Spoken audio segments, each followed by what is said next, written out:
Global declaration section.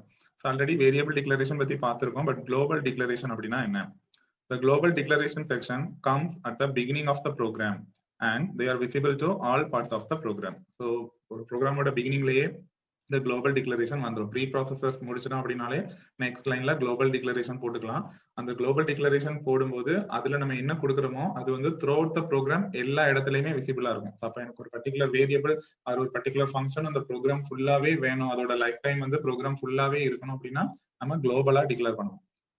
So in global declaration section, global variables declare பண்ணிக்கலாம். அதே மாதிரி user defined functions. நான் ஒரு ஃபங்க்ஷன் யூஸ் பண்ண போறேன்னா ஃபங்க்ஷனை ப்ரோக்ராம்ல எங்க வேணாலும் யூஸ் பண்ணிக்கலாம்.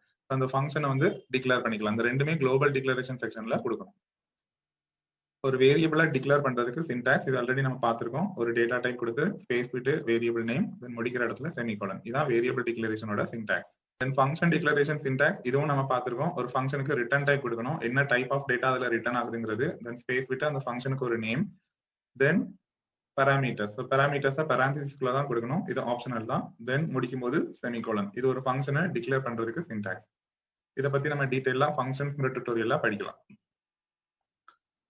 So எக்ஸாம்பிள், இப்போ நான் ஒரு குளோபல் வேரியபிள் டிக்ளேர் பண்ணதுக்கு ஒரு சின்ன எக்ஸாம்பிள் எழுதியிருக்கேன். ஸோ ஃபர்ஸ்ட் வந்து ப்ரீ ப்ராசஸர் செக்ஷன் தான் எழுதணும் ஒரு ப்ரோக்ராம்ல. ஸோ நான் ஹேஷ் இன்க்ளூட் stdio.h ஹெடர் ஃபைல ஃபர்ஸ்ட் இன்க்ளூட் பண்ணியிருக்கேன். ஸோ ப்ரீ ப்ராசஸர் செக்ஷன் எழுதியாச்சு. தென் இப்போ நான் குளோபலா ஒரு வேரியபிள் டிக்ளேர் பண்ண போறேன். அப்போ வேரியபிள் டிக்ளேர் பண்றதுக்கு நான் டேட்டா டைப் கொடுக்கணும். நான் இங்க இன்ட்னு கொடுத்துருக்கேன். அப்போ நான் ஒரு இன்டிஜர் வேரியபிள் டிக்ளேர் பண்றேன்னு அர்த்தம். தென் ஸ்பேஸ் விட்டு ஒரு வேரியபிள் நேம் கொடுக்கணும். நான் ஏன்னு கொடுத்துருக்கேன். அதுல நான் இப்போ 5ங்கிற வேல்யூவை அசைன் பண்ணியிருக்கேன். அப்போ நான் இனிஷியலைஸ் பண்ணியிருக்கேன்னு அர்த்தம். இதை நான் இப்போ குளோபலா கொடுத்துட்டேன். ஸோ குளோபலா கொடுத்துட்டேன் அப்படின்னா ஸ்டார்டிங்லேயே கொடுத்துடணும். ப்ரீ ப்ராசஸ் செக்ஷன் முடிஞ்ச உடனே கொடுத்துடணும்.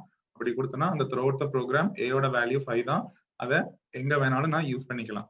நெக்ஸ்ட் ஒரு ஃபங்க்ஷன் டெஃபினிஷன் கொடுக்கும்போது அதை கண்டிப்பா டிக்ளேர் பண்ணிருக்கணும். ஸோ குளோபல் டிக்ளேர்ல எப்படி ஃபங்க்ஷனை டிக்ளேர் பண்ணணுங்கிறதுக்கு ஒரு சின்ன எக்ஸாம்பிள் போட்டிருக்கேன். ஸோ ஃபர்ஸ்ட் நான் ப்ரீ ப்ராசஸர் செக்ஷன் முடிச்சிடணும். So hash include stdio.h include பண்ணிடுறேன். இப்போ ஃபங்க்ஷனோட டிக்ளரேஷன். ஸோ இந்த இடத்துல தான் ஃபங்க்ஷனை டிக்ளேர் பண்ணணும். இதுல வாய்டுங்கிறது ரிட்டர்ன் டைப், ஆடுங்கிறது ஃபங்க்ஷன் நேம், உள்ள இருக்கிறதெல்லாம் பாராமீட்டர்ஸ். அதுக்கப்புறம் மெயின் ஃபங்க்ஷன் எழுதி ப்ரொசீட் பண்ணணும்.